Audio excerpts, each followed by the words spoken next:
අන්තර්ජාලයේ කවි ලියන අය ඉන්නවලු. ඒ කවිය ලියලා දැම්මට පස්සේ දැන් අපිටම කොහේ හරි කමන්නේ නැහැ.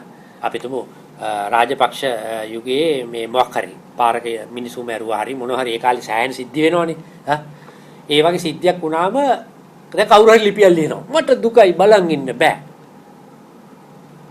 කතරම් මේ ඛේදනීය දෙයක් මා හැඬු කඳුළු බිමට වැටෙන්නේ නැතුව නහය ඇතුලෙන් ඇතුලට වැටුණා.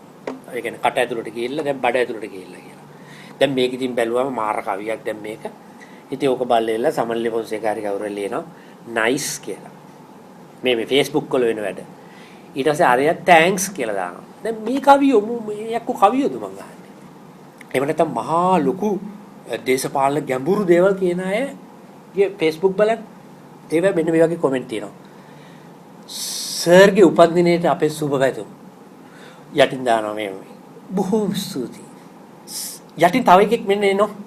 සර් මටත් අමතකුණා. සර්ට සුබ උපන්දිනයක්. තෑන්ක්ස්.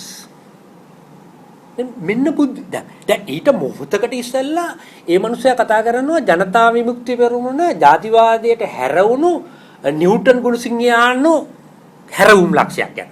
හරි ගම්ශිකේ විග්‍රහයක්. ඇවිල්ලා මෙන්න මෙයාක සුබ උපන්දින සුබ පැතුමක් දාපු ගමන් බොහොම ස්තුතියි. මම ඔබට ආරාධනා කරනවා කොෆි බීන් එකට කෝපි ටිකක් බොන්න එන්න මාත් එක්ක කියලා. සමා වෙන්න සර්. මේ යටින් දානවා ඊට පස්සේ ආයි ගුරු ළමෙක්. සමා වෙන්න සර් මම මේ වෙලා ඉන්නේ ගාල්ලේ.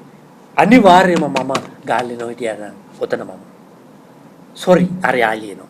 සමා වෙන්න මම මේවා මේ වෙනේවා. විශ්වවිද්‍යාලවල පඩි ගන්න තක්කඩි ටිකක් ඉන්නවා.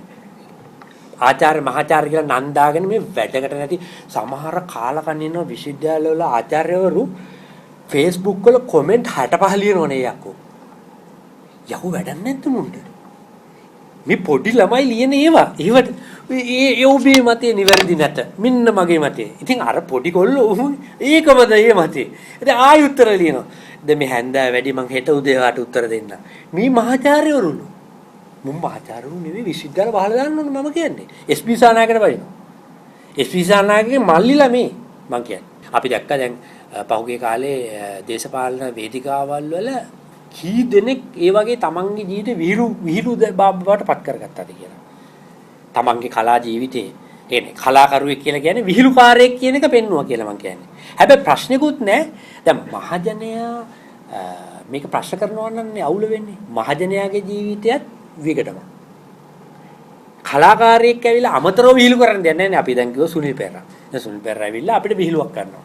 ඒ කියන්නේ අපේ රට පින්කෙතක්ද පව්කෙතක්ද කියලා අහනවා. ඒතර අපිටත් ප්‍රශ්නයක් නැහැ.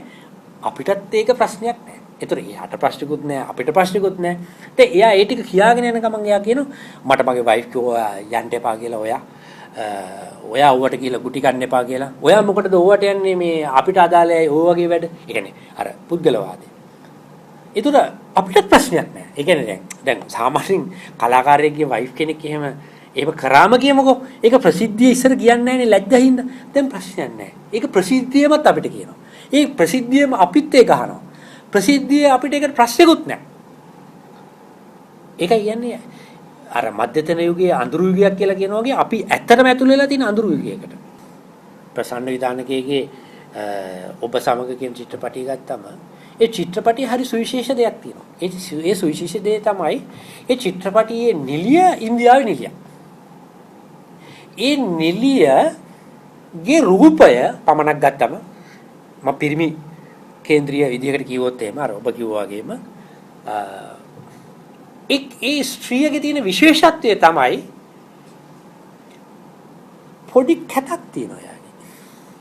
ඒ කැත නිසා තමයි අපි ආකර්ෂණය වෙන්නේ. දැන් අපි කවුරු හරි කිව්වොත් එහෙම ඒ කාන්තාවට කියලා ඔයාගේ පොඩි කැතක් තියෙනවා. වගේ කට පොඩ්ඩක් ලොකුයි. ඔන්න මොන හරි ඔය වගේ දෙයක්. කිව්වා නම් අපි තුමියා ඒක හදා ගන්නවා කියලා. හෙට ඉඳලා මම හදා ගන්න ඕනේ. අර කවියන්ට කියනවා වගේ නේ කවියන්ට අනවශ්‍ය උපදේශයක් ගියන් කවිය ඊළඟ පාර ඒක හදා ගන්නවා. ඒතර කවි එයාට අපි ආස කරපු කවිත්වය ඉවරයි ඊට පස්සේ.